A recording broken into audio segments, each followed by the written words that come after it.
रसना ओलावली परमामृते रसना ओलावली मनाची राहिली वृत्ती पायी सकळही तेथे ओळली मंगळी वृष्टी केली जळे आनंदाच्या सकळ इंद्रिये झाली ब्रह्मरूप सकळ इंद्रिये झाली ब्रह्मरूप ओतले स्वरूप माझी तया सकळही तेथे ओळली मंगळी वृष्टी केली जळे आनंदाच्या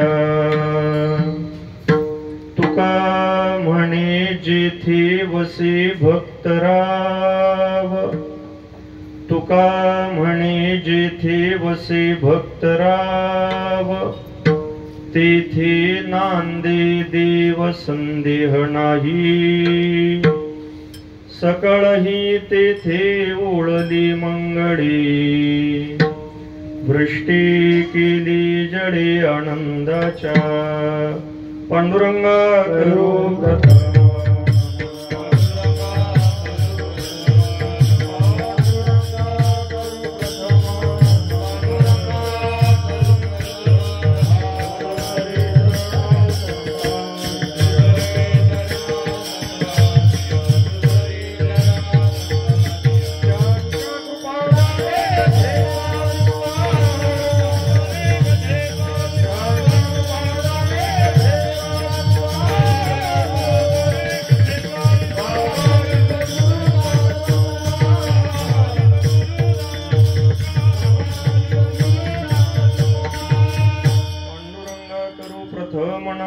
दुसरे चरणा संतांचिया त्यांच्या कृपादाने कथेचा विस्तारो बाबाजी सद्गुरु दास तुका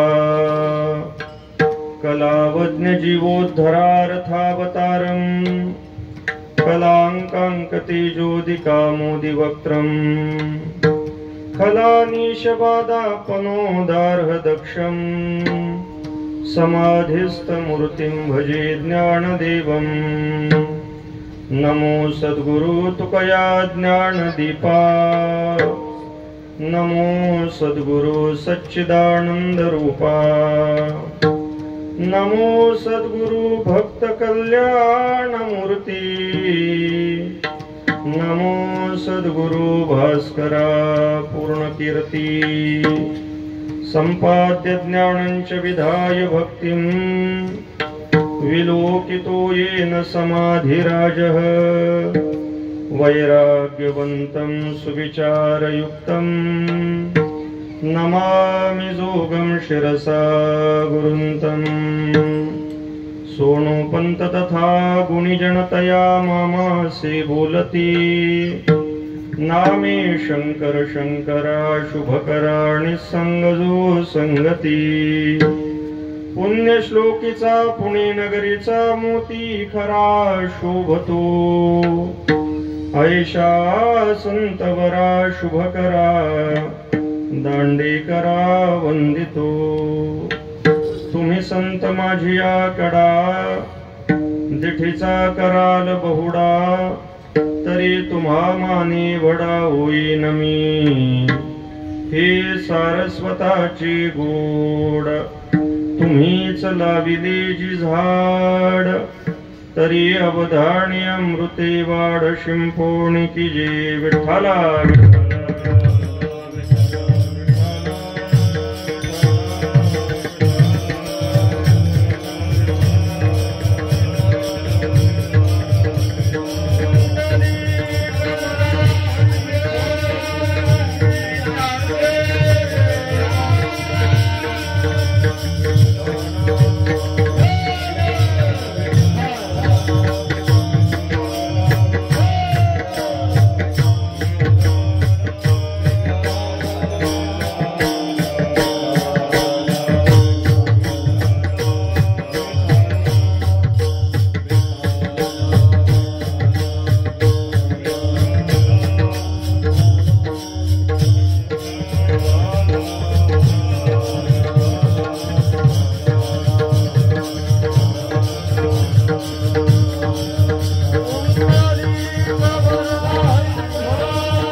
रसना ओलावली, परमामृते रसना ओलावली, मनाची राहिली वृत्तीपायी, सकळ ही तेथे उळली मंगळी, वृष्टी केली जळी आनंदाच्या।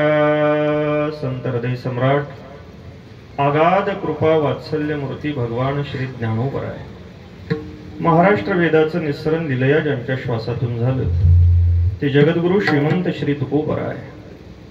ज्या परंपरेने वारकरी संतांचे विचार तुमच्या आमच्यापर्यंत पोहोचवले त्या परंपरेचे मुख्य प्रवाहक प्रातस्मरणीय स्वानंद सुखनिवासी सद्गुरु श्री जोग महाराज, सद्गुरु श्री काड सिद्धेश्वर महाराज आदी करून सर्व साधू महापुरुषांच्या कृपा आशीर्वादाने गुरुपीठाच्या वर्धापन दिनाच्या निमित्ताने आणि जगद्गुरु श्री तुकोबरायांच्या त्रिशतकोत्तर अमृत महोत्सवी सदेह वैकुंठगमन सोहळ्याच्या निमित्ताने संपन्न होत असलेल्या या भव्य दिव्य उत्सवातील दुसऱ्या दिवसाच्या संकीर्तन सेवेमध्ये आपण उपस्थित आहोत। विठाला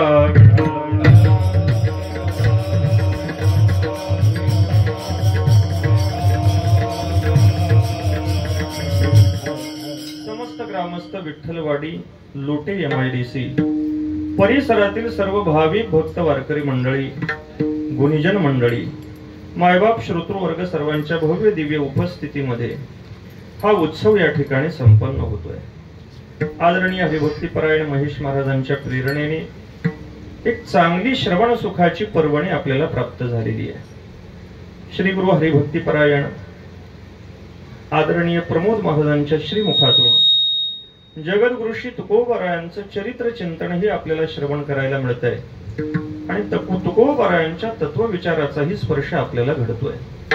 पण अत्यंत चांगल्या पवित्र काळावरती चांगलं निमित्त साधून हा उत्सव या ठिकाणी संपन्न होतोय। या उत्सवाचं विशेष निमित्त जगद्गुरु श्री तुकोबरायांचं त्रिशतकोत्तर अमृत महोत्सवी सदैव वैकुंठ गमन आहे। जगद्गुरु श्री तुकोबरायांचा हा 375वा त्रिशतकोत्तर अमृत महोत्सवी सोहळा संपन्न होतोय। केवळ आपल्या या स्थानामध्येच संपन्न होतोय असं नाही, संपूर्ण महाराष्ट्रभर, महाराष्ट्राच्या बाहेर सुद्धा तुकोबरायांचा हा त्रिशतकोत्तर अमृत महोत्सवी सोहळा संपन्न केला जातोय।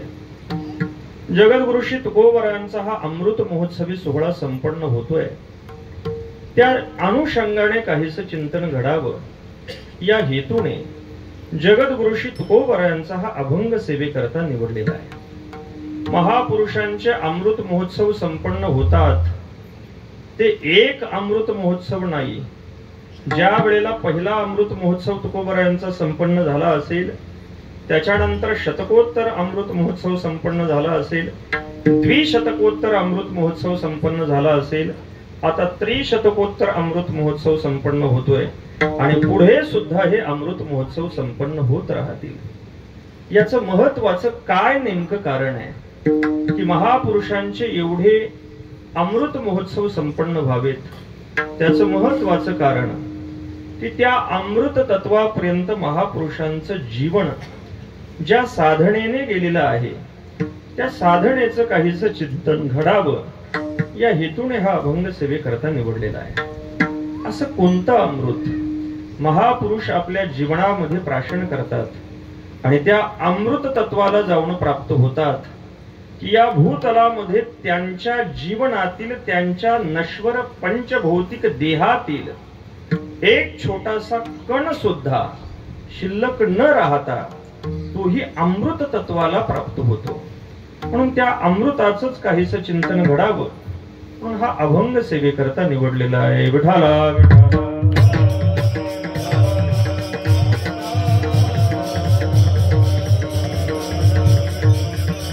साधू महापुरुषांच्या जीवनामध्ये ज्या अमृताचा परिणाम व्यक्त होतो त्या अमृताचं थोडंसं चिंतन आपल्याला करणं गरजेचं आहे।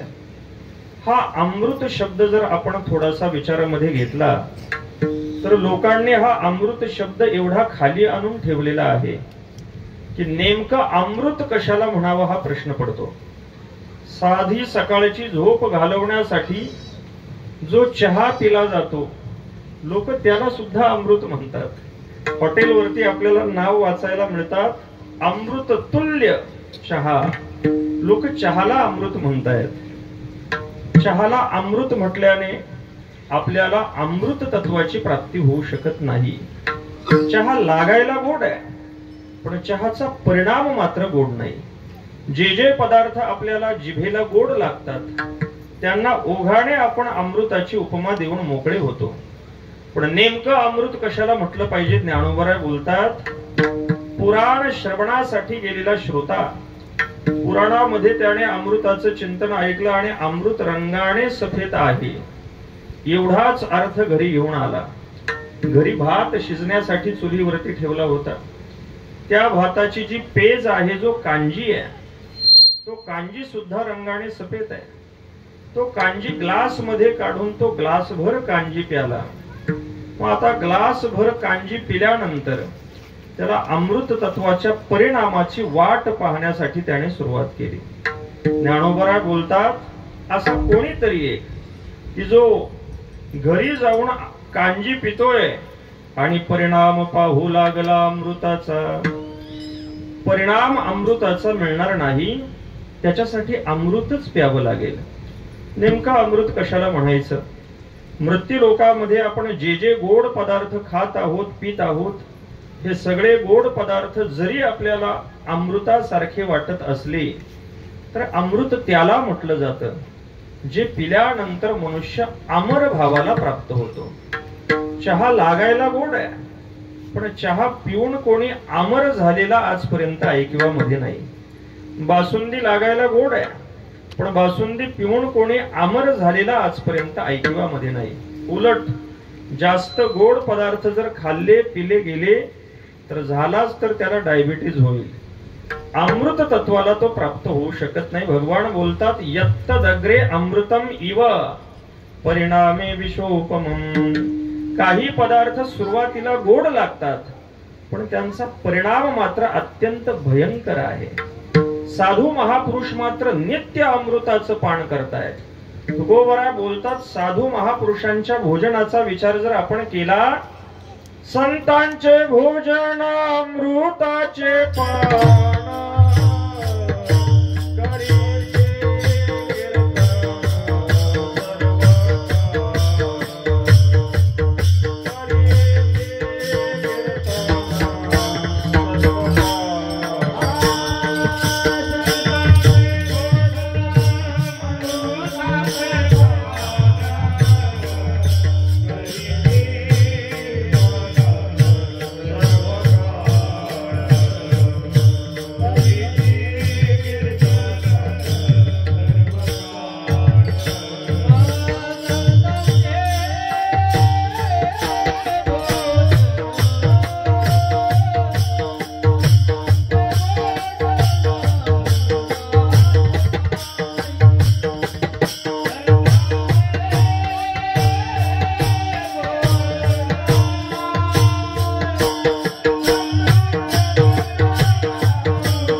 भोजन अमृताची पान. तुकोबरा बोलतात साधू महापुरुष अमृताचं भोजन करतात. नेमका अमृत कशाला म्हणायचं याचा विचार आपण करतोय. भावार्थ रामायणामध्ये नाथ महाराजांनी गरुडाच्या अमृतहरणाचा प्रसंग सांगत असताना तिथे ओघाने 5 प्रकारच्या अमृतांची चर्चा केलेली आहे. ही 5ही प्रकारची अमृत कोण पितं आणि त्याचा परिणाम त्यांच्यावरती काय होतो, आणि या 5ही अमृतांना खरं अमृत कसं मानता येत नाही याचा विचार नाथ महाराजांनी प्रगट केला. नाथ महाराज सांगतायत पहिलं अमृत आहे ज्याला स्वादामृत असं म्हटलं जातं. हे स्वादामृत अप्सरा पितात. त्याचा परिणाम असा होतो की त्या अप्सरा स्वादिष्ट होतात. म्हणजे स्वादामृताचा परिणाम स्वादिष्ट करणे असा आहे, अमर करणे असा नाही. त्यामुळे त्याचा परिणाम अमर करणे नसल्यामुळे त्यालाही अमृत म्हणता येत नाही. दुसरा अमृत नाथ महाराजांनी सांगितलं ज्याला तृप्ती अमृत असं म्हटलं जातं. हे तृप्ती अमृत देवता पितात. त्याचा परिणाम देवतांवरती असा दिसून येतो, क्षुधा त्यासी बाधिना, देवतांना भूक लागत नाही. म्हणजे तृप्ती अमृताचा परिणाम क्षुधेची निवृत्ती करणं असा आहे, अमरत्व प्राप्त करून देणं असं नाही. त्यामुळे तृप्ती अमृतालाही खरं अमृत मानलेलं नाही. तिसरा अमृत नाथ महाराजांनी सांगितलं ज्याला उन्माद अमृत असं म्हटलं जातं. ते उन्माद अमृत दैत्य पितात. त्याचा परिणाम असा होतो की ते नेहमी उन्मत्त राहतात. विवेक त्यांचा नष्ट होऊन जातो. चांगलं काय वाईट काय याच्यातलं काही कळत नाही. आणि हे उन्माद अमृत पिऊन हे दैत्य उन्मत्तासारखे वर्तन करतात. त्याच काळामध्ये हे उन्माद अमृत पिणारे दैत्य होते असं नाही. अजूनही आपल्याला हे उन्माद अमृत पिऊन उन्मत्त झालेले दैत्य पाहायला मिळतात. पण हे उन्माद अमृत त्यालाही खरं अमृत मानलेलं नाही. त्याने किडनी खराब होऊन मनुष्य लवकर मरतो, त्याला अमृत कसं म्हणता येईल. त्यानंतर चौथं अमृत नाथ महाराजांनी सांगितलं ज्याला सुप्ती अमृत असं म्हटलं जातं. सुप्ती अमृत म्हणजे सुषुप्तीला अमृत म्हटलेलं आहे. आपली जी झोप आहे त्या झोपेला शास्त्राने अमृत म्हटलेलं आहे. कारण झोप लागायला गोड लागते. झोप गोड लागते म्हणूनच माणसं पहाटे काकड्याला उठत नाहीत. झोप लागायला गोड आहे पण झोपेचा परिणाम गोड नाही. एखाद्या गाडीवानाला गाडी चालवता चालवता जर एक क्षणभर झोप लागली तर त्याचा परिणाम किती भयंकर होऊ शकतो याचा विचार आपण करा. पंचदशीकारांनी झोपेचा दोष अगदी एका शब्दामध्ये सांगितला. आगामी दुःख बीजम, भविष्यातील सगळ्या दुःखांची बीज मनुष्य झोपेमध्येच पेरत राहतो. जास्त झोपाळू माणसं प्रयत्न करत नाहीत, साधन करत नाहीत, कष्ट करत नाहीत. वर्तमान काळ सगळा झोपेमध्ये वायाला घालवतात आणि पुढे त्यांना दुःख भोगावं लागतं, दारिद्र्य भोगावं लागतं. त्यामुळे झोपेलाही खरं अमृत मानलेलं नाही. 5वा अमृत देव आणि दानवांनी समुद्र मंथनामधून जे प्राप्त केलं त्याला अमृत म्हणून त्याला संज्ञा दिलेली आहे. अमृत म्हणून ते प्रसिद्धही आहे. पण देव आणि दानवांनी समुद्र मंथन करून जे अमृत मिळवलं त्या अमृताची चिकित्सा ज्ञानोबरायांनी केली. ज्ञानोबरा बोलतात एकाच उदरामधून जे जन्माला येतात त्यांना सहोदर असं म्हटलं जातं. एका आईची 2 मुलं आहेत, ते एका उदरामधून बाहेर आले म्हणून सहोदर ठरतात, नात्याने भाऊ ठरतात. ज्ञानोबरा बोलतात समुद्र हे उदर आहे आणि या समुद्राच्या उदरामधून हलाहल विषही बाहेर पडलेला आहे आणि त्या समुद्राच्या उदरामधून हे अमृत सुद्धा बाहेर पडलेलं आहे. म्हणजे हे विष आणि अमृत नात्याने सहोदर झाले, भाऊ झाले. मग आता ज्याचा भाऊ विष आहे त्याला अमृत कसं म्हणायचं. जे काळकुटाचे सहोदर मृत्यू भ्याने प्याले अमर, तरी देहेचे पुरंदर 14 जाती.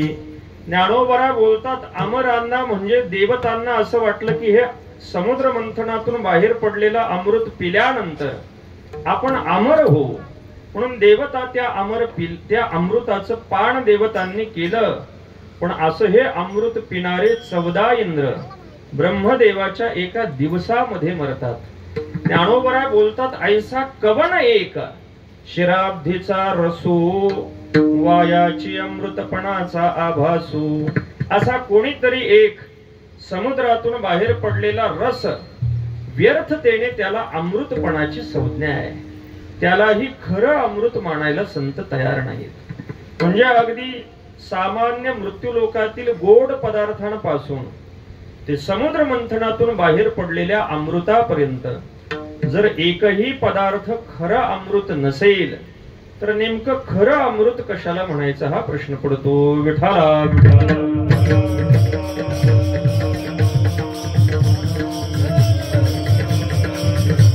नेमकं अमृत कशाला म्हणायचं याचा विचार आपल्याला उपनिषदांनी सांगितला, संतांनी सांगितला. कठोपनिषदामध्ये यमाने नचिकेत्याला ब्रह्मविद्या दिल्यानंतर ब्रह्मविद्येची स्तुती करताना यम असं सांगतायत की जे तत्व सर्व प्राणी मात्रांच्या प्राणाची धारणा करत आहे, आपण झोपल्यानंतर आपल्याला जिवंत ठेवण्याचं काम जे तत्व करत आहे त्याला अमृत असं म्हटलं जातं. येषु सुप्तेषु जागरति कामं कामं पुरुषो निर्मिमाणः तदेव शुक्रम तद्ब्रह्म तदेवामृतमुच्यते. सच्चिदानंद परब्रह्माला अमृत असं म्हटलं जातं. तुम्हा आम्हा सर्वांची प्राणधारणा करणार तदेव शुक्रम तद्ब्रह्म तदेव अमृतमुच्यते, त्या ब्रह्मालाच अमृत असं म्हटलं जातं. म्हणजे अमृत म्हणजे दुसरा कोणता खायचा प्यायचा पदार्थ नाही, तर साक्षात परब्रह्म तत्वाला अमृत म्हटलं जातं. ही जी उपनिषदांची भाषा आहे, संतांची भाषा सुद्धा अगदी अशीच आहे. नामदेवराय वर्णन करतात, विटेवरती उभा असलेला जो परमात्मा पंढरीनाथ आहे हा इतका सुंदर आहे, इतका डोळस आहे की साक्षात अमृताला आठवल्यानंतर जो आकार प्राप्त व्हावा तो आकार म्हणजे परमात्मा पंढरीनाथ आहे. विठ्ठल श्रीरंग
डोळस प्रसन्न नित्य अमृत घन ओळला सदा.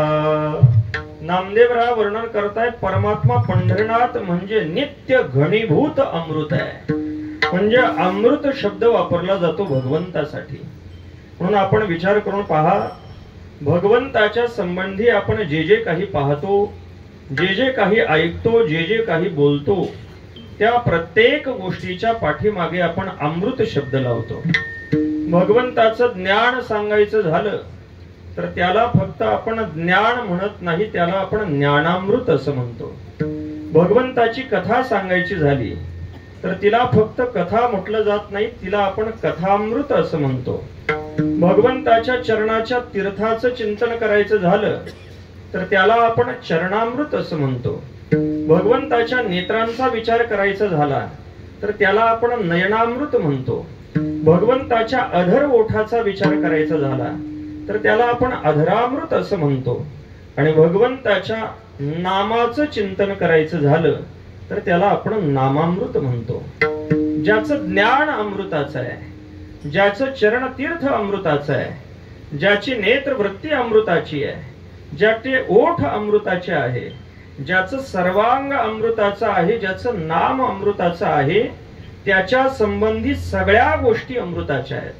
त्याचं कारण तो स्वतः अमृत स्वरूप आहे. म्हणून तो स्वतः अमृत स्वरूप असल्या कारणामुळे त्याच्या संबंधीच्या सगळ्याच गोष्टी अमृताच्या आहेत. पण आता भगवंताच्या ठिकाणी असलेली ही जी सगळी अमृत आहेत, यातील नेमकं परमामृत कोणतं आहे त्याचा विचार आपल्याला करावा लागेल.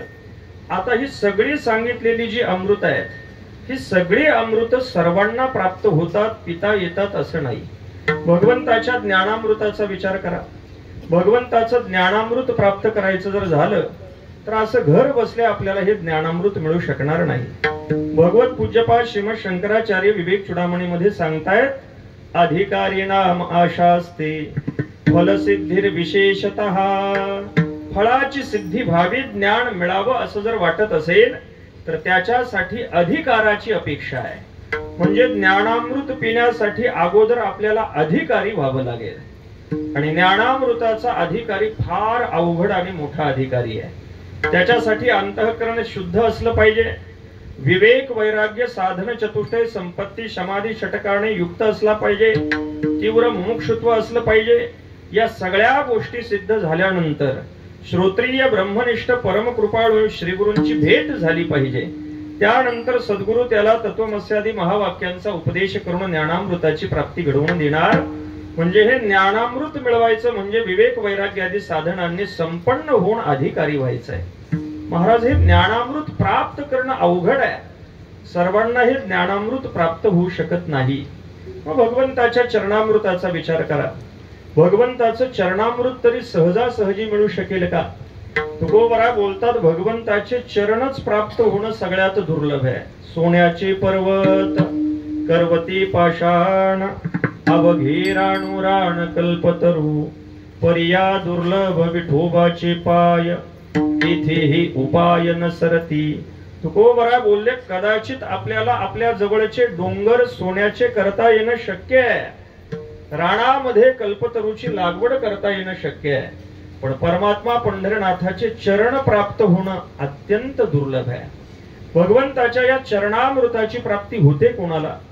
भगवंताच्या चरणामृताची प्राप्ती होते सर्वभूत हृदय असलेल्या शुकाचार्यांसारख्या महापुरुषांना. नामदेवरायांनी शुकाचार्यांचं चरित्र सांगितलेलं आहे. त्याला शुकाख्यान असं म्हटलं जातं. त्या शुकाख्यानामध्ये नामदेवराय एक प्रसंग सांगतात. शुकाचार्य सुंदरवनामध्ये समाधी लावून बसलेले आहेत आणि शुकाचार्यांचे वडील व्यास महर्षी त्यांना चिंता निर्माण झाली की आपला मुलगा सुंदरवनामध्ये समाधी लावून बसलाय, पण तो तरुण आहे, त्याने विकारांवरती विजय मिळवलेला आहे की नाही याची परीक्षा आपल्याला पाहिली पाहिजे. आपणच आपल्या मुलाची परीक्षा जर घेतली तर लोक त्याच्यावरती जास्त विश्वास ठेवणार नाही. नेमकी परीक्षा घ्यायला कोणाला सांगायचं? म्हणून व्यास महर्षींनी इंद्राला सांगितलं, माझा मुलगा सुंदरवनामध्ये समाधी लावून बसलाय, पण त्याने विकारांवरती विजय मिळवलेला आहे की नाही याची परीक्षा व्हायला पाहिजे.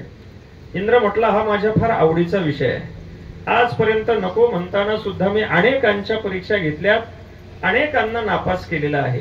तुम्ही म्हणत असाल तर आता परीक्षेची व्यवस्था करतो. इंद्राने रंभेला बोलावलं आणि सांगितलं, खाली जायचं सुंदरवनामध्ये. शुकाचार्य समाधी लावून बसलेले आहेत, त्यांची समाधी उत्थान करायची, त्यांना भ्रष्ट करून यायचं. रंभा म्हटली, याच्यामध्ये अवघड काय? शुकाचार्य तरुण आहेत, 60 हजार वर्ष वय असलेल्या विश्वामित्रांसारख्यांचा तपोभंगमी केलाय. आता जाते आणि शुकाचार्यांना त्यांची समाधी उत्थान करून त्यांना इथे घेऊन येते. रंभा निघाली, शृंगार करून सुंदरवनामध्ये आली. सुंदरवनामध्ये आल्यानंतर तिने पाहिलं शुकाचार्यांच्या समाधीचा परिणाम सगळ्या प्राणी मात्रांवरती झालेला आहे. सगळ्या प्राण्यांमध्ये वैरभाव राहिलेला नाही. हिंस्र श्वापद एकत्र समभावाने राहत आहेत. जिकडे तिकडे आनंदाचा वारा वाहतोय. जात असताना एका गुहेमध्ये पाहिलं शुकाचार्य ध्यान मुद्रेमध्ये बसलेले आहेत. रंभा आतमध्ये आली. तिने आपल्या मंजूळ स्वराने गायन करायला सुरुवात केली. तिला असं वाटलं आपला आवाज ऐकल्यानंतर हे डोळे उघडतील. शुकाचार्यांनी डोळे उघडले नाहीत. रंभेने असा विचार केला की थोडा पैंजणांचाही आवाज करावा, म्हणून तिने नाचायलाही सुरुवात केली. पण तरी सुद्धा शुकाचार्य डोळे उघडायला तयार नाहीत. नाना रंभेचेनी नाचणे शुक नुठेची कंदर्पे. शुकाचार्य डोळे उघडत नाहीत. नाथ महाराज सांगतायत, शेवटी रंभा नाचून गाऊन थकली, घामाघूण होऊन तिथे बसली. आणि बसल्यानंतर तिने विचार केला की आपणच ते स्वतःहून जेव्हा डोळे उघडतील तेव्हा आपण यांच्या बरोबर बोलू. म्हणून शुकाचार्य डोळे उघडण्याची ती वाट पाहत तिथे बसलेली आहे. शुकाचार्यांची ध्यान मुद्रा पूर्ण झाली आणि ध्यान मुद्रा पूर्ण झाल्यानंतर डोळे उघडण्याच्या अगोदर शुकाचार्यांनी अंतर्मनामध्ये जाणलं की आपल्या वडिलांना कोणती चिंता सतावत होती, त्यांनी आपली परीक्षा घेण्यासाठी कोणाला सांगितलं आणि त्याने इथे कोणाला पाठवलेलं आहे, हे सगळं अंतर्मनामध्ये जाणून शुकाचार्यांनी डोळे उघडले तर बाहेर रंभा आहे. शुकाचार्यांनी रंभेला विचारलं, तू कोण आहे? रंभेने सांगितलं, मी देवकन्या आहे. मग इथे कशासाठी आली? रंभेने सांगितलं, इथून जात असताना माझी दृष्टी आपल्यावरती पडली. दुपारची वेळ झालेली आहे, इथे जवळपास खाण्यासाठी कोणताही अन्न पदार्थ नाही. आपण तरुण आहात, आपल्याला भूक लागेल. आपण जर माझ्या बरोबर आलात तर मी आपल्याला पंचपक्वान्नाचं षडरसाचं भोजन खायला देईल. मोठा संवाद आहे. एक एक प्रलोभन तिने दाखवायला सुरुवात केली. भोजनाचं प्रलोभन आल्यानंतर शुकाचार्यांनी रंभेला सांगितलं, ऐक, तुझ्या षडरसाचं पंचपक्वान्नाच्या भोजनाचा मला आग्रह धरत आहेस, हा मुळामध्ये माझा आहारच नाही. मी काय खातो आहे, काय पितो आहे ते व्यवस्थित ऐक. म्हणसे षडरस भोजन तरी हरिचरणी नित्य अमृतपान. करुणी तृप्त झाले मन अमरत्व पावले. शुकाचार्य सांगतायत की मी नित्य हरिचरणी अमृतपान, भगवंताच्या चरणाचं अमृतपान पिऊन माझं मन नित्य तृप्त झालेलं आहे आणि मी अमर भावाला प्राप्त झालेलो आहे. म्हणजे भगवंताच्या चरणामृताची प्राप्ती ही शुकाचार्यांसारख्या सर्वभूत हृदय असलेल्या महात्म्यांना घडते. म्हणून भगवंताच्या चरणामृताची प्राप्ती होणंही अवघड आहे.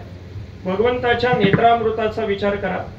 भगवंताच्या नेत्रामधून अमृताचा वर्षाव होतोय. पण हा अमृताचा वर्षाव कोणाला प्राप्त होतोय? भगवान ज्याच्याकडे पाहतात त्याला हे अमृत प्राप्त होत आहे. भगवान कुणाकडे पाहतात? भगवान अर्जुनासारख्या आपल्या प्रिय भक्तांकडे पाहतात. ज्ञानोबरा वर्णन करतात, भगवान जेव्हा अर्जुनाकडे पाहतात तेव्हा अमृताची ओतली की प्रेमची पिवणी मातली, अर्जुन मोहे गुंतली निघोणीने. भगवंताची नेत्रवृत्ती अर्जुनामध्ये अशी गुंतून जाते की एक सारखा अर्जुनावरती अमृताचा वर्षाव करत राहते. आता हे नेत्रामृत आपल्याला मिळण्यासाठी भगवंताने आपल्याकडे पाहायला पाहिजे. आपल्याकडे आपल्या घरचेच व्यवस्थित पाहत नाहीत. भगवान आपल्याकडे कधी पाहणार? भगवान ज्याच्याकडे पाहतील त्याला हे नेत्रामृत प्राप्त होईल. हेही प्राप्त होणं अवघड आहे. भगवंताच्या अधरामृताचा विचार करा. भगवंताच्या ओठामध्ये असलेलं अमृत आहे. हे अमृत मिळतं कोणाला? भगवंताने आपल्या ओठावरती ठेवलेला जो पावा आहे त्या पाव्याला या अधरामृताची प्राप्ती होते. नामदेवरायांचा सुंदर अभंग आहे. नामदेवरायांनी या पाव्याला पकडलं आणि त्याच्याबरोबर भांडायला सुरुवात केली. नामदेवराय बोलतात, हे पाव्या, मागच्या जन्मामध्ये तू असं काय पुण्य केलं होतं? सगळ्यांनी साधना केल्यात पण अधर ओठावरती नित्य राहण्याचं सौभाग्य मात्र तुलाच प्राप्त झालेलं आहे. भगवंताच्या 16 सहस्त्र 108 राण्या आहेत, पण त्यांना सुद्धा या अधरामृताची प्राप्ती एवढी होत नाही जेवढी तुला होती आहे. भगवंताच्या गळ्यामध्ये तुळशीच्या माळा आहेत, पण त्या गळ्यामध्ये आहेत, ओठांपर्यंत पोहोचलेल्या नाहीत. पाव्याला अधरामृताची प्राप्ती होतीये त्याचं कारण आहे की हा पावा आतून सगळा रिकामा झालेला आहे आणि आपण आतून इतके गच्च भरलेलो आहोत की हे अधरामृत प्राप्त होणं अवघड आहे. नामदेवराय पाव्याला पकडून विचारतायत, अधरीचे अमृत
सीबीसी एकला रे काय पुण्य केले नेनो रे पावया तुळशीच्या माळा शुभती गोपाळा त्याहुनी आगळा पावया तू। ही अधरामृताची प्राप्ती पाव्याला होते ही अवघड आहे। माता भगवंताच्या ठिकाणी असलेली ही सगळी अमृत प्राप्त होण्याच्या दृष्टिकोनातून अवघड आहेत, पण असं एक अद्भुत अमृत आहे की जे सर्वांना सर्व काळामध्ये नित्य प्राप्त होऊ शकतं। ब्रह्मचारी असला तर तोही घेऊ शकतो, गृहस्थी असला तर तोही घेऊ शकतो, वानप्रस्थी असला तर तोही घेऊ शकतो आणि संन्यासी असला तर तोही घेऊ शकतो। असं सर्वांना प्राप्त होणार जे अमृत आहे त्याला नामामृत असं म्हटलं जातं। आता हे सगळ्यांना पिता येतंय म्हणून हे प्रभावाने कमी प्रतीचं आहे असं नाही। तुकोबरा बोलतात हे नामामृत असं अद्भुत आहे की हे जर आपण पान करायला सुरुवात केली तर बाकीची सगळी अमृत आपल्याला घर बसल्या प्राप्त होऊ शकतात। म्हणजे सगळ्या अमृतांना प्राप्त करून देण्यामध्ये समर्थ असलेलं भगवंताला जर अमृत म्हटलं जातंय तर त्या अमृताचं मंथन केल्यानंतर अमृताचं जे सार निघेल त्या साराला परमामृत म्हणावं लागेल। तुकोबरा भगवंताला बोलतायत देवा मला एक वेळेस तुझी प्राप्ती झाली नाही तरी चालेल, पण तुझं जे सार आहे ते सार मला प्राप्त झालं पाहिजे। अमृत सागर नाम तुझे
सार अमृत सागर नाम तुझे। तुकोबरा बोलतात तुला घेऊन मी काय करू, यापेक्षा तुझं जे सार आहे ते सार मला हवं आहे। मग भगवान जर अमृत आहेत तर अमृताचं जे सार आहे त्या साराला परमामृत म्हणावं लागेल। तुकोबरांनी परमामृत हा जो शब्द वापरलाय तो भगवंताच्या नामामृतासाठी वापरलाय। तुकोबरा बोलतात असं परमामृत म्हणजे हे नामामृत। साधू महापुरुष नित्य त्याचं पान करतात, मग या परमामृताचा त्यांच्यावरती नेमका काय परिणाम होतो तो पहिला परिणाम तुकोबरा अभंगाच्या पहिल्या चरणात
रसनावलावली तुकोबरा बोलतात परमामृताचा पहिला परिणाम साधू महापुरुषाच्या रसना इंद्रियावरती होतो।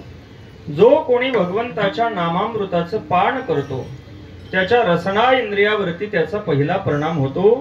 आता या रसना इंद्रियाचं थोडंसं चिंतन करा। आपल्याला प्राप्त झालेली जी ज्ञानेंद्रिय ती जिंकत असताना ताब्यामध्ये घेत असताना बाकीच्या इंद्रियांना जो नियम लावला जातो तो नियम रसना इंद्रियाला लावला जात नाही। रसना इंद्रिय बाकीच्या इंद्रियांपेक्षा थोडंसं वेगळं आहे। आपल्याला डोळे जिंकायचे ताब्यामध्ये घ्यायचे झाले तर डोळ्यांचा जो विषय आहे रूप, हा रूप विषय डोळ्यापासून जर तोडला तर डोळे जिंकणं शक्य आहे। डोळ्यावरती आपण पट्टी बांधली, काहीच पाहिलं नाही तरीही आपले प्राण राहू शकतात, डोळे जिंकता येऊ शकतात। कान आपल्याला जिंकायचे, कानाचा शब्द विषय कानापासून तोडला, काही ऐकलं नाही, कान बंद ठेवले तरी सुद्धा आपल्याला कान जिंकता येणं शक्य आहे। त्वचेचा स्पर्श विषय घेतला नाही, त्वचेने कशाला स्पर्श केला नाही तर त्वचा जिंकता येणं शक्य आहे। नाकाचा विषय गंध आहे, नाकाने गंधाचं ग्रहण केलं नाही, नाक जिंकता येणं शक्य आहे. म्हणजे बाकीच्या इंद्रियांपासून त्यांचे विषय तोडले तरी फार अडचण निर्माण होत नाही. पण म्हणून रसना इंद्रिय जिंकायचं झालं, म्हणून रसना इंद्रियाचा विषय रसनेपासून तोडायचं ठरवलं आणि तोंडाला जर आपण पट्टी मारली तर भूक लागल्यानंतर करायचं काय? ज्ञानोबरा बोलतात, एरा इंद्रिया विषय तुटे तैसा नियम नये रस हटे. तसा नियम रसना इंद्रियाला लागू पडत नाही. का? जे जीवन हे न घटे येणे बिना. ज्ञानोबरा बोलतात, रस विषय रसना इंद्रियाला दिलाच नाही तर आपण जिवंत राहू शकणार नाही. म्हणजे जिवंत राहण्यासाठी गोळाभर का होईना अन्न खावं लागेल, आणि जे काही आपण अन्न खाऊ त्याचा संबंध रसना इंद्रियाशी येणार. ते उकडलेलं खा, कच्चं खा, कसंही खा, त्याचा कोणता तरी रस हा रसना इंद्रियाला मिळणार आणि रसना इंद्रिय जिंकलं जाणार नाही. आता हे रसना इंद्रिय जर जिंकायला अवघड आहे, कोणी असं म्हणेल मग हे रसना इंद्रिय जिंकायचं सोडून बाकीची इंद्रिय जिंकली तर? ज्ञानोबरा बोलतात, याला सोडून बाकीची इंद्रिय जिंकता येत नाही. जसं एखाद्या बांधावरती असलेलं झाड आहे, झाड मारून टाकण्यासाठी त्याला वरती वरती आपण त्याला तोडलं, पानं तोडली, फांद्या तोडल्या, पण खालून पाटाचं पाणी जर त्याच्या मुळ्यांना चालूच राहिलं तर ते झाड मरेल का? जैसी वरवरी पालवी खुडीजे आणि मुळी उदक घालीजे. मुळामध्ये जर पाणी त्याला भेटू लागलं तर परिणाम असा होईल की ते असं खोडामध्ये रुंद होईल. ते जैसे आडवेनी अंगे फाके, आणि रुंद झाल्यानंतर त्याला सारखे धुमारे फुटत राहतील. तैसा मानसी विषय पोखी रसनेद्वारे. त्याप्रमाणे रसना इंद्रियाच्या द्वारे मनामध्ये विषय वाढतच राहील. रसना इंद्रिय म्हणजे सगळ्या इंद्रियांना दिलं जाणारं पाटाचं पाणी आहे. म्हणून जोपर्यंत आपण त्याला जिंकत नाही तोपर्यंत बाकीची इंद्रिय जिंकली जात नाही. श्रीमद भागवतामधलं प्रसिद्ध वचन आहे, ज्याने रसना जिंकली त्याला बाकीची इंद्रिय जिंकण्यासाठी काही वेगळे प्रयत्न करावे लागत नाहीत. जितम सर्वम जिते रसे. रसना जिंकली म्हणजे सगळं जिंकलं जातं. मग आता हे रसना इंद्रिय जिंकायचं कसं? याला विषय देणे तर थांबवता येणार नाही, विषय तर द्यावाच लागेल. याला जिंकण्याचा मार्ग आहे की भगवंताच्या नामाची प्राप्ती याला घडवून दिली पाहिजे. रसना इंद्रियाने जर नित्य भगवंताचं नामचिंतन घ्यायला सुरुवात केली तर भगवंताच्या नामामृताने हे रसना इंद्रिय जिंकलं जाऊ शकतं. तुकोबरा बोलतात, या परमामृताने रसना इंद्रिय ओलावत. ओलावत म्हणजे नेमकं काय होतं? आताही आपल्या तोंडामध्ये असलेली आपली जीभ ओलीच आहे, पण ती परमामृताच्या रसाने ओली नाही, ती संसाराच्या रसाने ओली आहे. भगवंताच्या या नामामृताचे आपल्या रसना इंद्रियावरती काही परिणाम होतात. ओलावणे हा जो परिणाम आहे हा अगदी शेवटचा 5वा परिणाम आहे. आता आपल्या मुखामध्ये असलेली जी रसना आहे ती नाही ते खाऊन, नाही ते पिऊन, नाही ते बोलून विटाळलेली आहे. तिला संसाराचा ताप चढलेला आहे, ज्वर चढलेला आहे. आणि ज्याला ताप अंगामध्ये भरलेला असतो त्याला गोड पदार्थ गोड लागत नाही. ज्वरे विटाळले मुख तरी ते दुधाते म्हणे कडू विख. आता भगवंताचं नाम आपल्याला कडू लागतंय. कडू लागतंय म्हणजे कोणी कितीही आग्रह केला तरी भगवंताचं नाम चिंतन करण्याकडे आपल्या रसना इंद्रियाची स्वाभाविक प्रवृत्ती नाही. तुकोबरा बोलतात, असं हे जे रसना इंद्रिय विटाळलेलं आहे, या रसना इंद्रियाला जर आपण पुन्हा पुन्हा पुन्हा पुन्हा भगवंताचं नामचिंतन करू लागलो तर या रसना इंद्रियावरती पहिला परिणाम हा होतो की रसना इंद्रियाच्या ठिकाणी असलेला संसाराचा दोष निवृत्त होतो. आणि दोष निवृत्त होऊन हे रसना इंद्रिय पवित्र होतं, निवांत होतं. धन्य मुख झाली निवाली रसना, नाम नारायणा घोष करी. तुकोबरा बोलतात, भगवंताच्या नामाचा घोष करून हे रसना इंद्रिय निवांत झालं. म्हणजे संसाराचा ताप गेला, दोष गेले, आता ते शांत झालं, पहिला परिणाम. त्यानंतर निवांत झाल्यानंतर या रसना इंद्रियाला भगवंताच्या नाम रसाच्या रंगाची रंग प्राप्त होतो. सारखं भगवंताचं नामचिंतन केल्यानंतर संसाराचा रंग जिभेवरचा जातो आणि भगवंताच्या नामाचा रंग जिभेवरती चढतो. भगवंताच्या नामाचा रंग चढण्यासाठी हे नाम चिंतन आपल्याला एकदा करून चालत नाही, दीर्घकाळ करावं लागतं. जिभेवरती रंग चढण्यासाठी कोणताही पदार्थ फक्त तोंडात टाकला म्हणजे रंग चढत नाही. पान खाणाऱ्यांचं निरीक्षण आपण करा. तोंडामध्ये पान टाकल्याबरोबर जीभ लाल होते का? जीभ लाल होत नाही. त्याच्यासाठी ते बकरी सारखं बराच वेळ चावत राहतात आणि चावल्यानंतर मग जीभ लाल होते. तसं भगवंताच्या नामाचा दीर्घकाळ अभ्यास केल्यानंतर आपल्या रसना इंद्रियाला भगवंताच्या नाम रंगाचा रंग चढू लागतो. तुकोबरा बोलतात, राम कृष्ण रंगी रसना रंगली, अमृत उकळी नाम तुझे. भगवंताच्या नामामध्ये रसना इंद्रिय रंगून जाईल. एकदा का रंग चढला की तो रंग चढल्यानंतर तिसरा परिणाम असा होतो, भगवंताच्या या नाम रंगातील गोडी रसना इंद्रियाला मिळायला सुरुवात होते. जिभे गोड तीन अक्षरांचा रस. तीन अत्यंत गोड असा रस रसना इंद्रियाला मिळू लागतो. हा रसना इंद्रियाच्या ठिकाणी होणारा तिसरा परिणाम आहे. त्याच्यानंतर हा रस मिळाल्यानंतर रसना इंद्रियाला असा अद्भुत रस यापूर्वी कधीही प्राप्त झालेला नाही. त्यामुळे हा रस मिळाल्यानंतर रसना इंद्रिय एका रसपानावरती थांबता असं नाही, तर या रसना इंद्रियाला हा नाम रस पुन्हा पुन्हा पिण्याची इच्छा होते. पुन्हा पुन्हा पिण्याची जी इच्छा आहे त्याला लांचावणं असं म्हटलं जातं. लांचावले मन लागलीसे गोडी, ते जिभेन सोडी ऐसे झाले.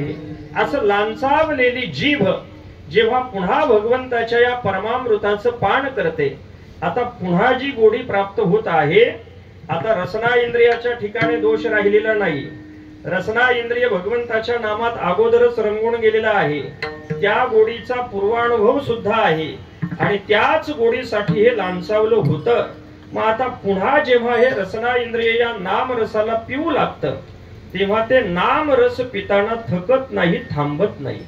सारखं भगवंताच्या नाम रसाचं पान करून करून हे रसना इंद्रिय भगवंताच्या नाम रसामध्ये अगदी रंगून जातं, ओलचिंब होऊन जातं.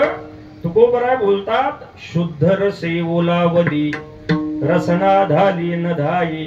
शुद्ध रसामध्ये ही ओली चिंब होते, परमामृते रसना ओलावली. अशा 5 पद्धतीचा परिणाम आपल्या रसना इंद्रियावरती होतो. आता हे 5ही परिणाम जर आपल्याला सहज लक्षामध्ये ठेवायचे असतील तर गुलाबजाम कसे बनवतात त्याचं उदाहरण लक्षामध्ये घ्या. म्हणजे हे 5ही परिणाम रसना इंद्रियावरती कसे घडतात हे सहज लक्षामध्ये राहण्यासारखं आहे. गुलाबजाम करत असताना आपण अगोदर काय क्रिया करतो? खवा घेतल्यानंतर त्याचे गोळे करतो आणि कढईमध्ये गरम तेलामध्ये तळण्यासाठी सोडतो. तळण्यासाठी सोडल्यानंतर पहिला परिणाम असा होतो की त्या गुलाबजामच्या ठिकाणी असलेला जो पाण्याचा आंबूसपणा आहे तो सगळा जळून जातो, नष्ट होतो. म्हणजे त्या गुलाबजामच्या ठिकाणी पहिला परिणाम सगळे दोष निवृत्त होतात. तसं भगवंताच्या नामरसाने रसना इंद्रियातले सगळे दोष निवृत्त होतात, पहिला परिणाम. त्यानंतर तळत असताना त्या गुलाबजामचा रंग बदलायला सुरुवात होते, ते लाल रंगाचे होतात. तसं आपल्या रसना इंद्रियावरती दुसरा परिणाम होतो, भगवंताच्या नाम रंगामध्ये रसना रंगून जाते. आता हे रंग बदलल्यानंतर आपण त्यांना तळणं थांबवतो, बाहेर काढतो आणि साखरेच्या पाकामध्ये टाकतो. साखरेच्या पाकामध्ये टाकतो म्हणजे त्यांना गोडी प्राप्त होते, तिसरा परिणाम. तसं आपल्या रसना इंद्रियाला भगवंताच्या नाम रसाची गोडी प्राप्त होते. मग आता गोडी प्राप्त झाल्यानंतर लगेच गुलाबजाम खाल्ले जात नाहीत. तो पाक ते गुलाबजाम सगळा पिऊन घेतात आणि पिऊन घेतल्यानंतर आपल्या लक्षात येतं यांना अजून पाक पाहिजे. म्हणजे पहिला पाक जो पिऊन घेतलेला आहे आणि दुसऱ्या पाकाची जी अभिलाषा आहे त्याला लांचावणं असं म्हटलं जातं. तसं रसना इंद्रिय भगवंताच्या नामरसाला पिऊन अजून नामरसाची इच्छा करतं. तेव्हा पुन्हा जेव्हा आपण पाक ओततो तेव्हा ते गुलाबजाम त्या पाकामध्ये अगदी तरंगू लागतात. व अगदी मुरू दिल्यानंतर ते गुलाबजाम आपण असे वरती हातामध्ये धरले तर तो पाक असा टप टप खाली गळत राहतो. आणि गुलाबजाम फोडून आतमध्ये पाहिलं तर आतमध्ये सुद्धा त्याच्या अगदी कणाकणामध्ये तो पाक व्याप्त झालेला असतो, त्याला ओलावणं असं म्हटलं जातं. तसं हे रसना इंद्रिय आतून बाहेरून इतकं ओलचिंब होऊन जातं भगवंताच्या या परमामृतामध्ये. त्याचा परिणाम संतांच्या मुखामधून जे शब्द बाहेर पडतात ते शब्द सुद्धा या अमृतामध्ये भिजूनच बाहेर येत असल्यामुळे आली मुखा वाटे अमृत वचने, त्यांची वचनही अमृतच होऊन जातात आणि तो रस आतमध्ये पाझरत राहतो. मग आतमध्ये कुठे जातो? आतमध्ये असलेलं जे इंद्रिय आहे ते मन आहे. तुकोबरा बोलतात, मनाची राहिली वृत्ती पायी. हे परमामृताचा रस मनापर्यंत जातो. आता मनाला जिंकणं अवघड आहे, त्याचं चिंतन आपण करून पहा. अलीकडे मनोरुग्णांचं प्रमाणही झपाट्याने वाढत आहे. त्याच्यासाठी अत्यंत प्रभावी मार्ग वैद्यकीय शास्त्रामध्ये उपलब्ध नाही. मनाला स्थिर करण्याचा, पवित्र करण्याचा एकच मार्ग आहे की भगवंताच्या नामरसाची गोडी मनाला लावून दिली पाहिजे. तुकोबरा बोलतात, भगवंताचं नामचिंतन केल्यानंतर नाम घेता मन निवे, जिव्हे अमृतचे श्रवे, होता ती बरवे अवघे शकून लाभाचे.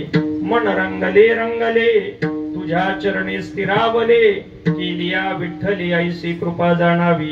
भगवंताच्या नाम चिंतनाद्वारे, नाम रसाद्वारे मन शुद्ध होत, मन जिंकलं जातं. मनाची राहिली वृत्ती पायी. ते मन आता संसारातल्या विषयांना विषय करत नाही, तर भगवंताच्या चरणांना विषय करत. आता कोठे धावे मन तुझे चरण देखील या, असं मनही जिंकलं जातं. महाराज, परमामृताचा परिणाम हा परमामृताचं पान करणाऱ्याच्याच देहावरती होतो असं नाही, तर हे परमामृताचं पान करणारा महात्मा जिथे बसलेला आहे त्या जगावरती सुद्धा त्याचा परिणाम व्हायला सुरुवात होत आहे.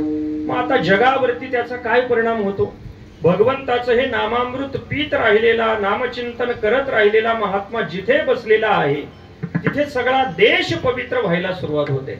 तुकोबरा बोलतात, ज्याप्रमाणे समुद्रावरती ढग निर्माण होतात, ते ढग वाहत वाहत येऊन डोंगरांना आडून तिथे पाऊस पडतो, तसं भगवंताचं नामचिंतन करणारा महात्मा जिथे बसलेला आहे तिथे सगळे दैवाचे, भाग्याचे, मंगलाचे ढग जमा होतात आणि तिथे आनंदाचा वर्षाव व्हायला सुरुवात होते.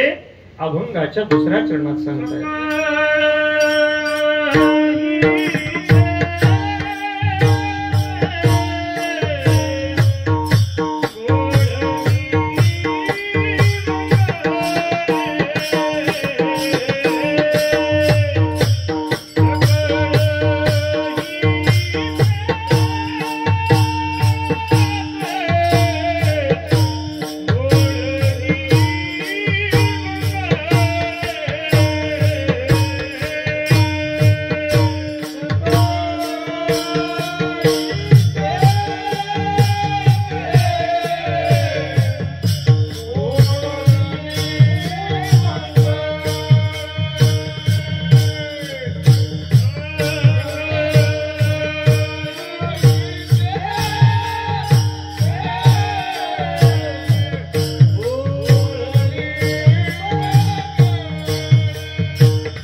मंगळी. तुकोबरा बोलतात परमामृताचं पान करणारा महात्मा जिथे बसलेला आहे तिथे सगळ्या मंगलकारक गोष्टी जमा होतात, सगळी दैवी संपत्तीचे ढग जमा होतात. मंगल कशाला म्हटलं जातं? मंगम शुभम लातीति मंगलम. मंगम म्हणजे शुभ, जे आपल्या जीवनामध्ये शुभ असलेल्या भगवंताची प्राप्ती करून देतं त्याला मंगल असं म्हटलं जातं. अशुभानि निराचष्टे तनोतु शुभ संततिम स्मृती मात्रेन यत् पुंसां ब्रह्म तन्मंगलम परम. अशा मंगलाची प्राप्ती अनायासे तिथे होते. तुकोबरा बोलतात तिथे आनंदाचा वर्षाव होतो. महाभारतामध्ये आलेला मोठा प्रसंग आहे. जेव्हा कपटाने द्यूतामध्ये पांडवांना हरवून 12 वर्षाचा वनवास आणि 1 वर्षाचा अज्ञातवास पांडवांच्या वाट्याला आला. पांडवांनी 12 वर्षाचा वनवास पूर्ण केला आणि वनवास पूर्ण झाल्यानंतर अज्ञातवासाला सुरुवात झाली. अज्ञातवासाचा नियम असा होता की कुठल्या तरी नगरामध्ये राज्यामध्ये जाऊन राहायचं, पण राहत असताना अज्ञात अवस्थेमध्ये राहायचं. आपण पांडव आहोत असं कोणाला कळू द्यायचं नाही, ओळखू द्यायचं नाही. ही अट याच्यासाठी ठेवली होती की दुर्योधनाला शकुनीला असं वाटायचं की पांडव अज्ञात अवस्थेमध्ये राहू शकत नाही. कितीही पांडवांनी वेश बदलले तरी सुद्धा पांडवांना ओळखणं अगदी सहज शक्य आहे. भीमाने कितीही वेशांतर केलं तरी बाजारामधून चालल्यानंतर एवढा धिप्पाड देह पाहिल्यानंतर हा भीम आहे हे वेगळं सांगावं लागणार नाही. त्यामुळे अज्ञातवासामध्ये पांडव नक्की पकडले जातील. पुन्हा त्यांना 12 वर्षाचा वनवास प्राप्त होईल. पुन्हा 12 वर्षाचा वनवास आणण्यासाठी अज्ञातवास मध्ये आहेच आहे अशी योजना होती. 5-6 महिने पूर्ण झाले पण पांडव काही सापडले नाहीत.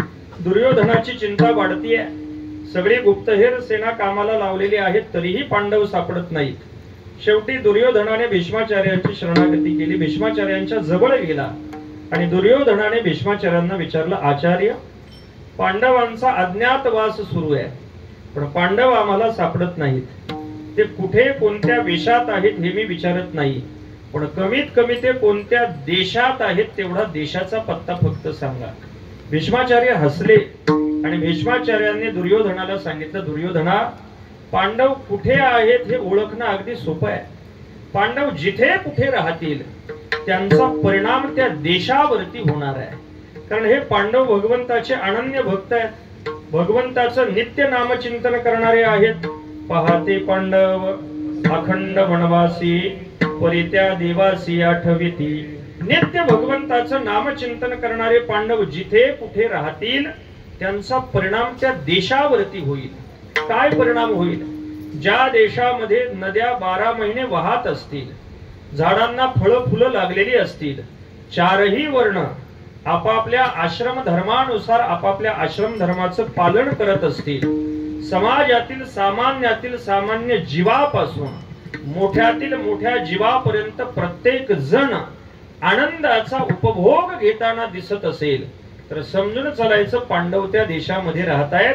पांडवांच्या भजनाचा त्या देशावरती होणारा परिणाम म्हणजे वृष्टी केली जळी आनंदाच्या.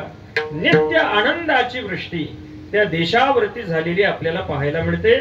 तुकोबरा बोलतात, अशा या परमामृताचा परिणाम रसना इंद्रियावरती होतो, मनावरती होतो, देशावरती होतो. एवढंच नाही, लोक म्हणू लागले, महाराज, जे पिल्यानंतर मनुष्य अमर होतो त्याला अमृत म्हटलं जातं. हे परमामृत पिल्यानंतर कोणी अमर होतो का?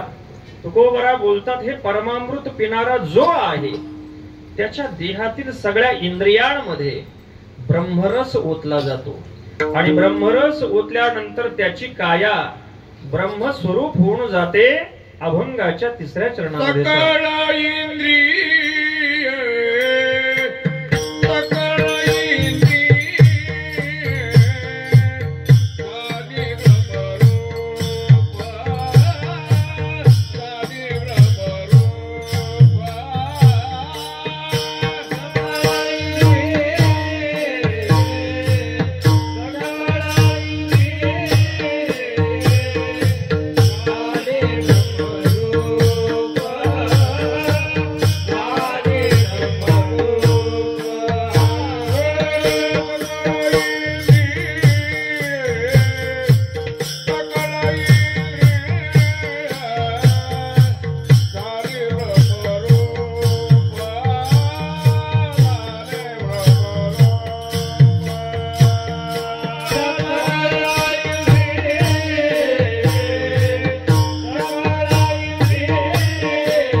तुकोबरा बोलतात भगवंताचं नामामृत पिणाऱ्याची इंद्रिय ब्रह्मरूप होतात.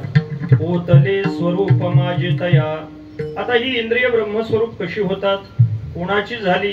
इंद्रिय ब्रह्मस्वरूप झाल्यानंतर देह ब्रह्मस्वरूप होतो आणि असा ब्रह्मस्वरूप झालेला देह, मग तो देह काळाच्या तावडीमध्ये जात नाही. तर त्या देहाला असलेली गती कोणती आहे याचा विचार आपल्याला करून पुढचं चरण पाहून वेळेत थांबायचंय. पण तत्पूर्वी एकदा भगवंताचं भजन करा. विठोबा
ब्रह्मरूप.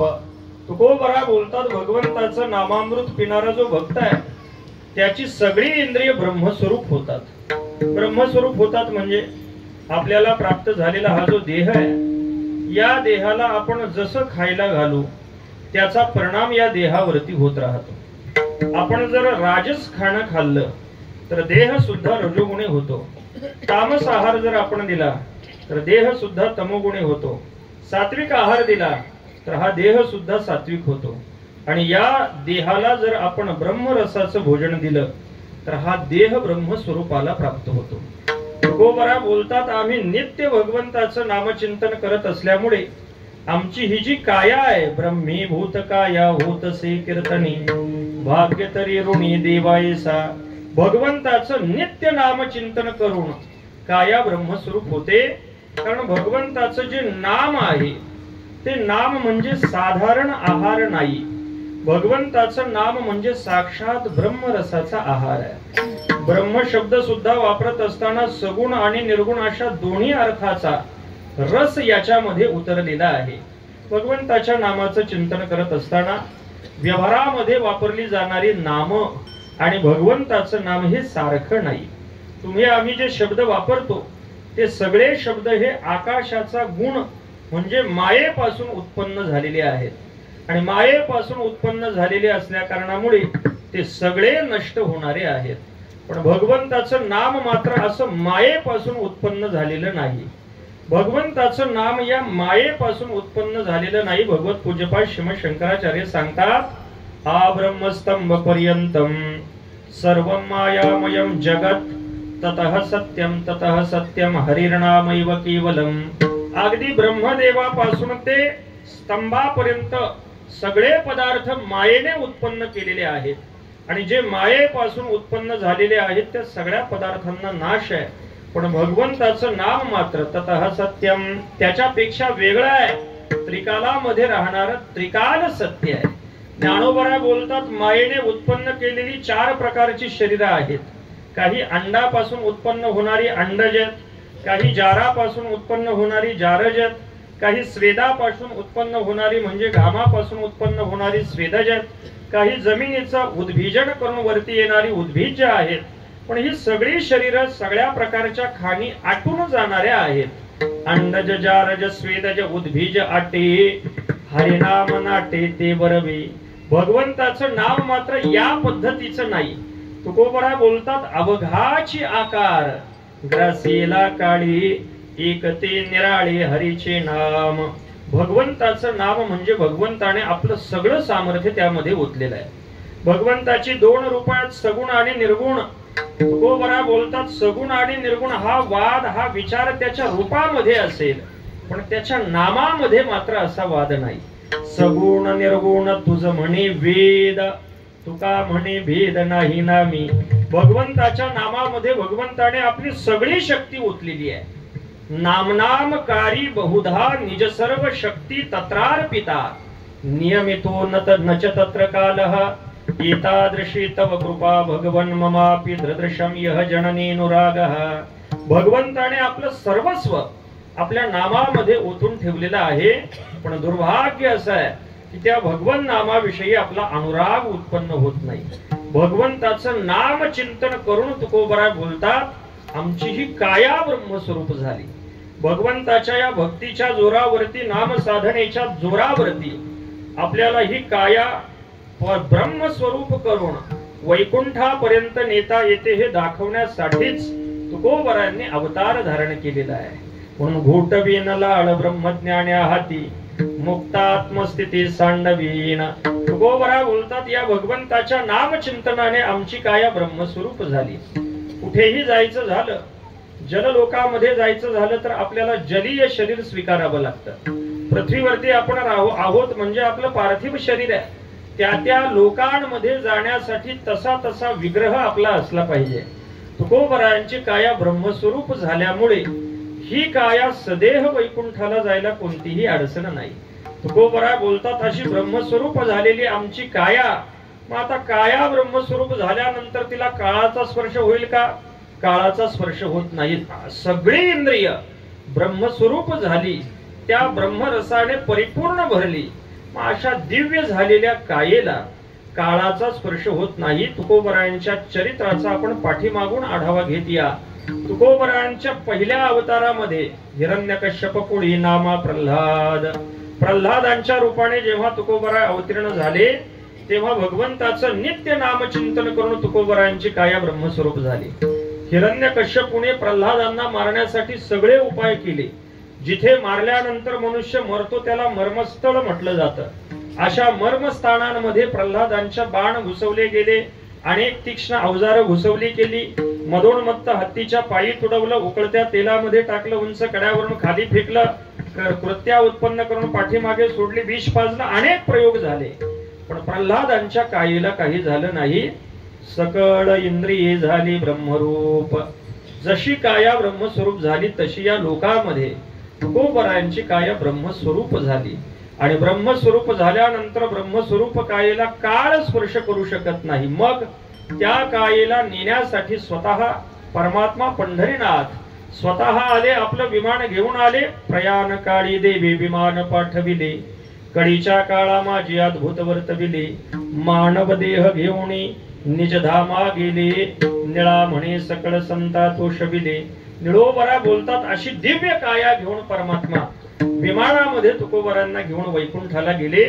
तुकोबरा जात असताना असे गुपचूप गेले असं नाही, तर तुकोबरांनी प्रत्येकाला विचारलं.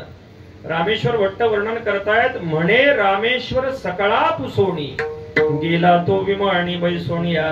तुकोबरांनी सगळ्यांना विचारलं आपल्याला कथा माहितीये, येता का? कोणी यायला तयार नाही. तुकोबरा स्वतः सगळ्यांना सांगून विचारून वैकुंठाला गेले.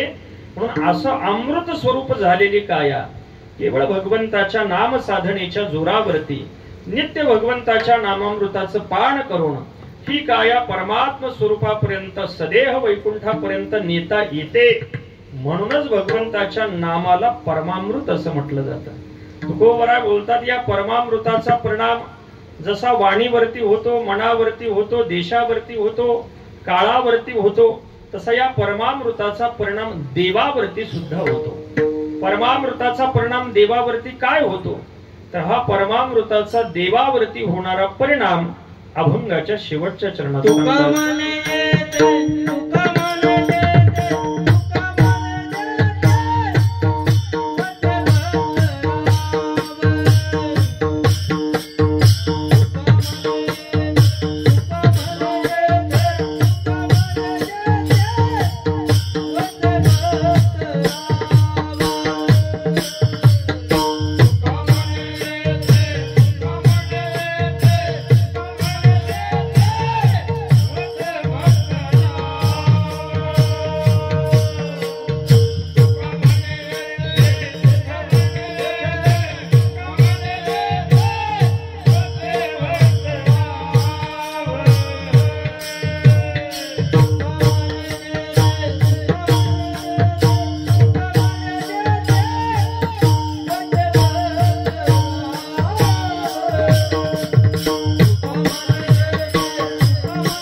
तेथे नांदे देव संदेह नाही. तुकोबरा बोलतात असं भगवंताचं नामचिंतन करणारा भक्तराज ज्या ठिकाणी राहतो भगवान सुद्धा तिथेच राहण्यासाठी येतात, यामध्ये कोणताच संदेह नाही. म्हणजे भगवंताच्या नामचिंतनाचा भगवंतावरती होणारा परिणाम आहे की भगवान आपलं राहण्याचं ठिकाण सोडून देतात. नाहम वसामि वैकुंठी योगिनाम हृदये रवौ मदभक्ताः यत्र गायन्ति तत्र तिष्ठामि नारद. तो मी वैकुंठी नसे एक वेळ भानुबिंबीही न दिसे. वरी योगियांची माणसे उमरडोनी जाय. परी तयापाशी पांडवा मी हरपला विवसावा.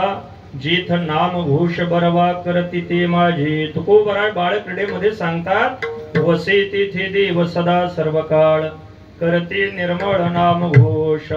हरी सदा वसेत तत्र यत्र भागवता जनाः गायन्ति भक्तिभावेन हरिर्नामैव केवलम. भगवंताचं नित्य नामचिंतन जिथे घडतंय भगवान तिथे राहण्यासाठी येतो. त्यामुळे भगवंताला प्राप्त करून घ्यायचं असेल, भगवंताला शोधायचं असेल तर भगवंताच्या प्राप्तीचा मार्ग अगदी सोपा आहे.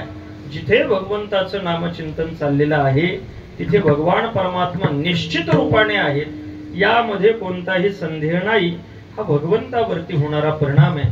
अशा या परमामृताच्या पानाने तुकोबरा अमृत स्वरूपाला सिद्ध होऊन सदेह वैकुंठाला गेले.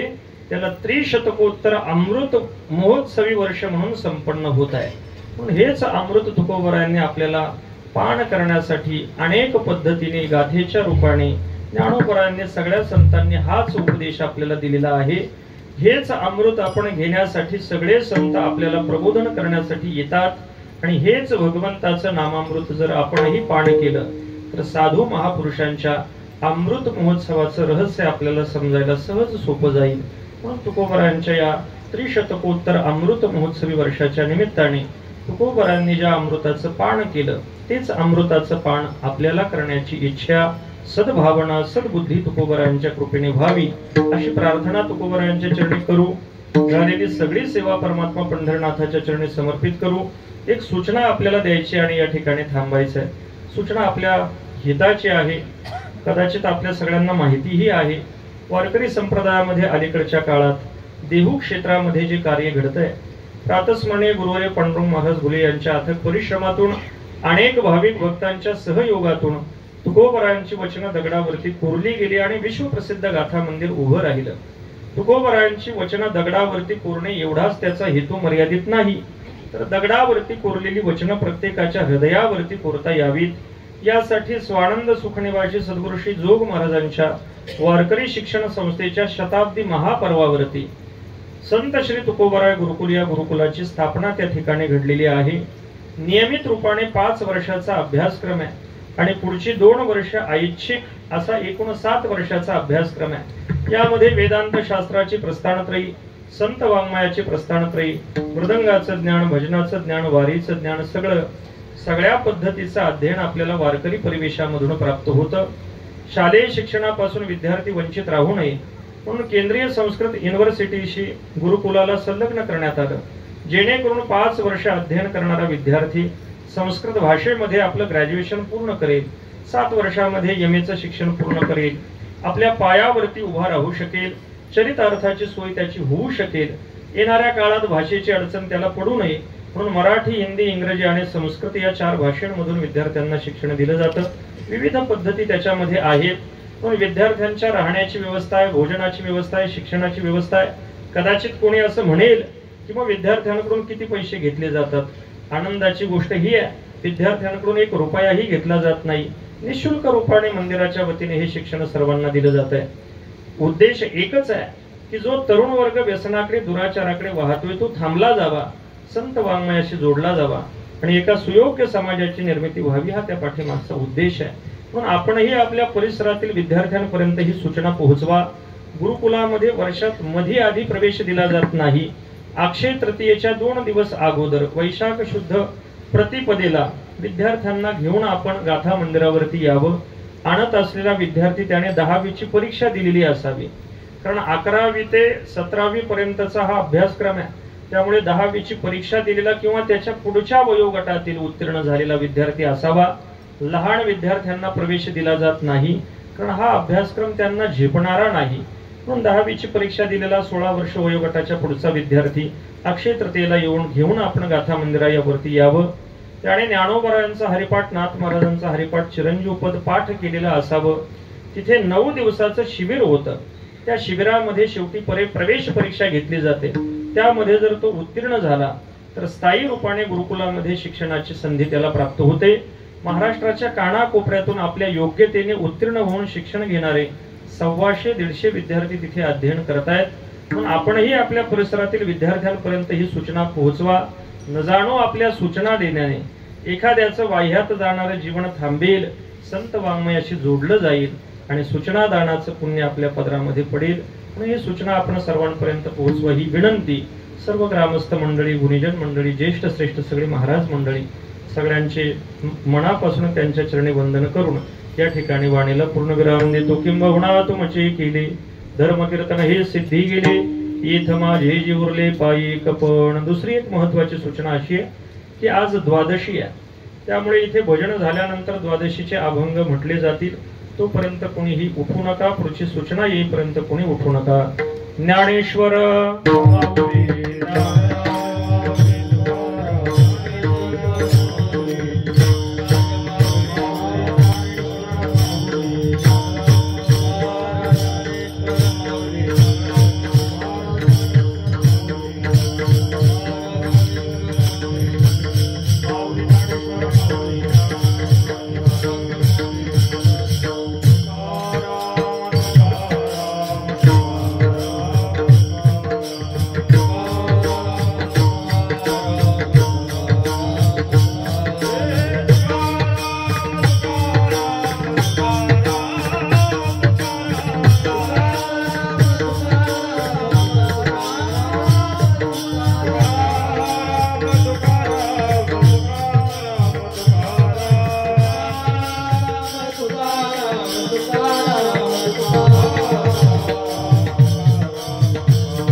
के जड़े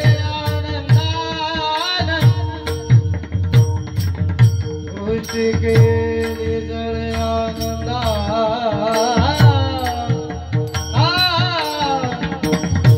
दृष्टी केली जळे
आनंदाचे आनंदाचे